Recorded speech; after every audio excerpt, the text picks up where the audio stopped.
કાલે પણ ચાર્જ લેતા મેં કહ્યું છે કે આનું શબ્દોમાં વર્ણન ન કરી શકે એવી દુઃખદ ઘટના છે.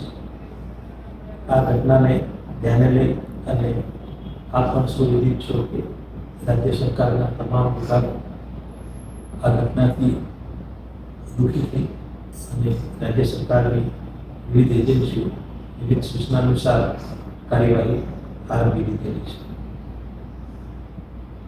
રાજકોટ મહાનગરપાલિકાના કમિશનર તરીકે ચાર્જ લીધા પછી હવે આગળ પછીની શું કાર્યવાહી કરવાનું છે એનું આયોજન આપણે હાથ ધરી રહેલા છીએ.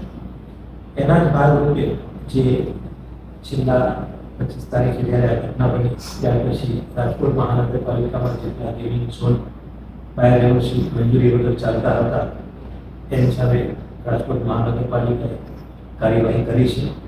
હવે ત્યારબાદ જે અન્ય એકમો છે કે જ્યાં આગળ પબ્લિક ગેધરિંગ થાય છે એવા એકમોની પણ ઝુંબેશના રૂપમાં તપાસ કરવા માટેનું આયોજન મહાનગરપાલિકાએ આજથી વિચારેલું છે. મહાનગરપાલિકાના કુલ 18 વહીવટી વોર્ડ છે.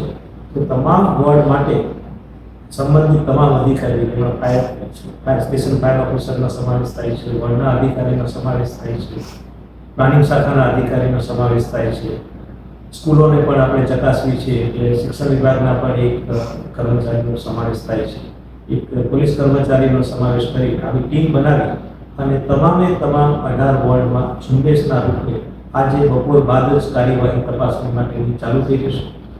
જે એકમોમાં અનધિકૃતતા જણાશે, ફાયર એનઓસી નહીં લેવામાં આવેલી હોય એવા તમામ એકમોને સીલ કરવાની કાર્યવાહી કરવામાં આવશે. ડિમોલેશન કરાશે જે સૌ સ્ટીલનું સ્ટ્રક્ચર હજુ પણ ઘણી જગ્યાએ ઊભું છે.